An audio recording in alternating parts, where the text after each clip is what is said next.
Buenas tardes, compañeros. A nosotros nos correspondió la resistencia hidrodinámica. Entonces la resistencia hidrodinámica es la que se encuentra en un fluido a través de un conducto. Esta resistencia no solo depende de las características del tubo, sino también de la viscosidad de su propio fluido. Acá tenemos la ecuación que dice que la resistencia hidrodinámica es igual a 8 por N, que sería la viscosidad del fluido, por la longitud sobre pi por el radio del tubo elevado a la 4. Entonces, ¿qué podemos concluir de esta ecuación? Que a medida que aumenta la viscosidad, pues nos va a aumentar la resistencia hidráulica. Es como por ejemplo, la resistencia no va a ser la misma del agua a la resistencia de algo más viscoso, supongamos miel. Entonces, si estamos en una piscina y vemos de agua a una piscina de miel, nos va a costar mucho más desplazarnos por la de miel porque es más viscosa. Esa es la resistencia hidrodinámica.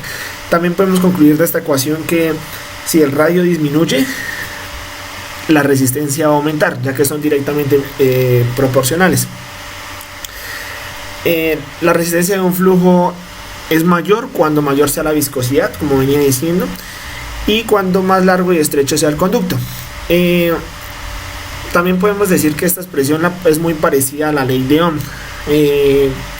No sé si se acuerdan, si alguien ya vio física eléctrica, o bueno, en la física eléctrica se tiene este triangulito que es con el que sacamos las ecuaciones. Entonces hacíamos similitud a que la ecuación de hidrodinámica es igual al triángulo de la ley de Ohm, donde decimos que intensidad es igual a voltaje sobre resistencia, que en este caso vendríamos diciendo que nuestra intensidad es el caudal, nuestra diferencia de voltajes sería la diferencia de presiones, y la resistencia pues sería nuestra resistencia hidráulica,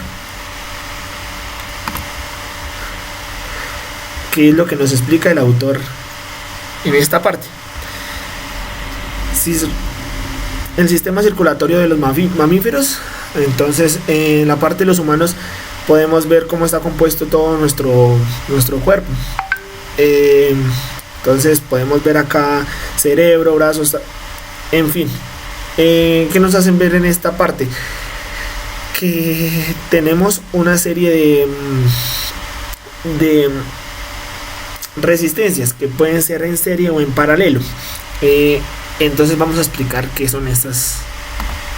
Entonces, resistencias en serie es cuando empezamos en una tubería de un diámetro mayor y pasamos a un diámetro menor, y podemos seguir continuando por esa tubería y se amplía. Entonces eso es una resistencia en serie, que acá, como podemos ver en el dibujo, esta resistencia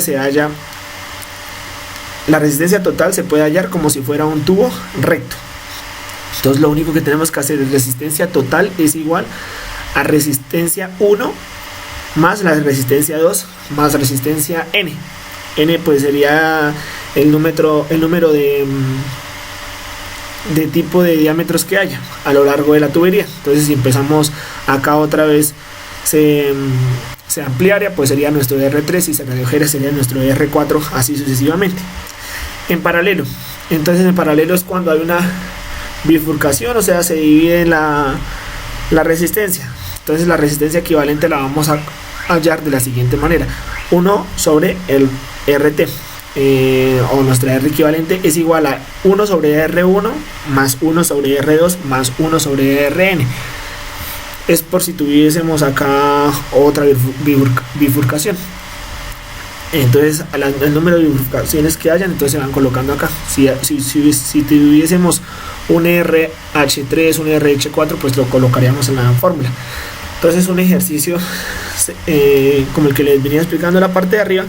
Entonces en una tubería tenemos una resistencia hidrodinámica de 3 pascales por segundo sobre metro cúbico, y luego cambia de diámetro y pasamos a una de 2 pascales por segundo sobre metro cúbico. Entonces, como este ejercicio que les planteo acá es en serie, entonces lo único que tendríamos que hacer es sumar directamente. 3 más 2 igual a 5 pascales por segundo sobre metro cúbico. Ya en la parte de un ejercicio en paralelo, entonces acá tenemos los datos.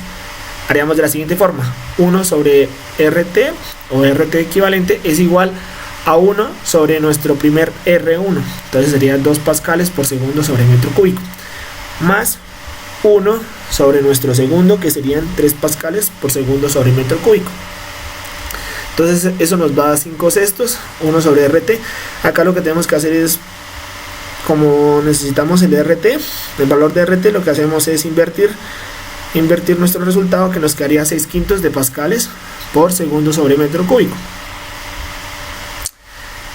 Entonces esto sería lo mismo acá. Acá lo que vamos a encontrar son diferentes tipos de resistencias.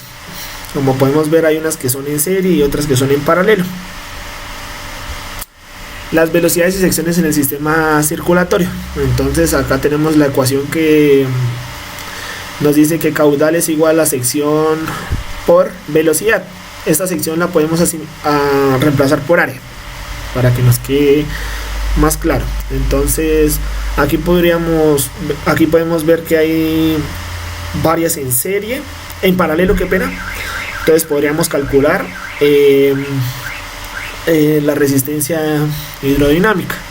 Tenemos la sección y tenemos la velocidad, ya que caudal es igual a velocidad por área.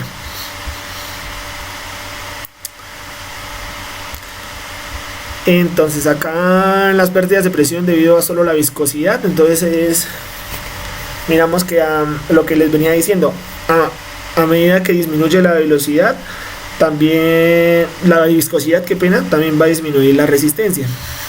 Nos plantea el autor esta ecuación, que es la misma ecuación que les veníamos planteando desde el principio, que dice que caudal es igual a diferencia de presiones sobre RH. Entonces acá lo que hizo el autor fue despejar la diferencia de presiones, que sería igual a caudal por RH, y nuestro RH es esta ecuación. Es por eso que el autor la plantea de esa forma. Ya mi compañera les explica las otras 3 partes. Muchas gracias.